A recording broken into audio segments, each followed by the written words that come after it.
Linda sans souci, là. Puis là, tu sais. Ouais. Salut, mon ami. Qu'est-ce qu'il va? Ça va bien, toi? Oh, il va Passé bien. un bon week-end? Oui. J'avais les enfants en fin de semaine. Ah. On a fait en masse de baignades. Bon, c'est fait pour ça, c'est l'été. Oui, absolument. Écoute, d'abord, la Luna Caballera inaugure son nouveau manège. Tu y es rendu. Oui, absolument.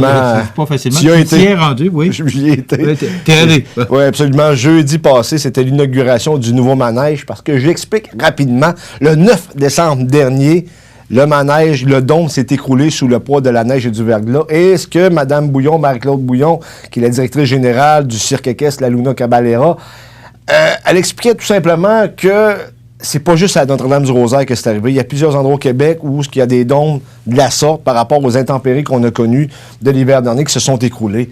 Et au début, c'est sûr que quand c'est arrivé, les assurances ne payent pas pour ça, parce qu'il faut que tu payes une somme supplémentaire pour être assuré à plein, à pleine capacité. Genre, là, ouais. Et c'est extrêmement dispendieux de ce qu'elle expliquait. Et tu sais qu'ils font pas des fortunes, là, la Luna Caballera. C'est des passionnés de théâtre et de chevaux.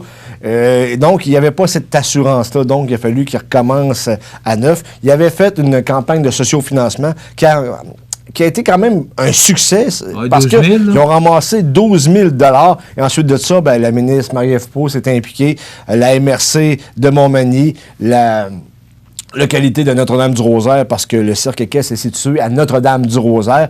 Tout ça fait en sorte que jeudi dernier, on est en mesure d'inaugurer le nouveau dôme, parce qu'ils ont besoin de ça justement pour s'entraîner. Parce que sans le dôme, les chevaux, en passant, ça faisait 6 mois qu'ils n'avaient rien fait, ou à peu près. Donc, tu comprends qu'il a fallu qu'ils les mettent en forme. C'est des êtres vivants, et quand ils ne bougent pas, mais sont moins résistants, comme nous autres. Hein?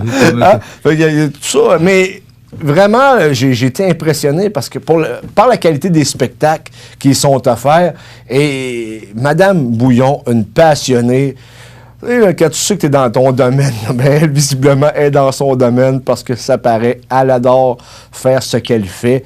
Puis, c'était de toute beauté de voir les chevaux. De la MRC que tu mentionnais. Absolument, oui. Desjardins. Desjardins également, j'ai oublié Desjardins. Oui. Ils ont cru au projet aussi. Mais je comprends que la saison est retardée un peu.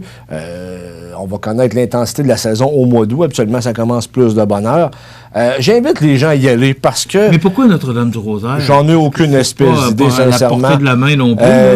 Depuis 1999 que c'est ouvert à Notre-Dame-du-Rosaire. Oui, puis de ce que j'en comprends, c'est qu'elle a voulu aider la localité parce qu'en 1999, à Notre-Dame-du-Rosaire, on commençait un peu la dévitalisation de cette localité-là. Et un peu comme partout ailleurs, la population vieillit, puis les gens, et pour avoir du travail, des fois, ils vont vers les grands centres. Donc, ça explique peut-être pourquoi elle a voulu...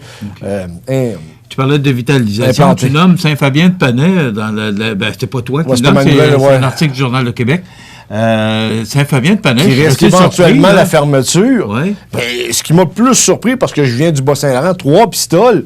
Je savais que c'était dévitalisé, que c'était une population qui était vieillissante à 3 pistoles, mais je ne m'attendais pas qu'on aurait annoncé une fin peut-être prématurée de la ville, parce que c'est une ville. Mais tu vas faire un suivi là-dessus? Absolument, aujourd'hui, oui, je vais faire un petit suivi là-dessus. Je vais essayer de comprendre ce qui se passe. Mais pourquoi juste Saint-Fabien-de-Panay? Pourquoi pas, exemple, d'autres localités limitrophes? Je ne le sais pas. OK.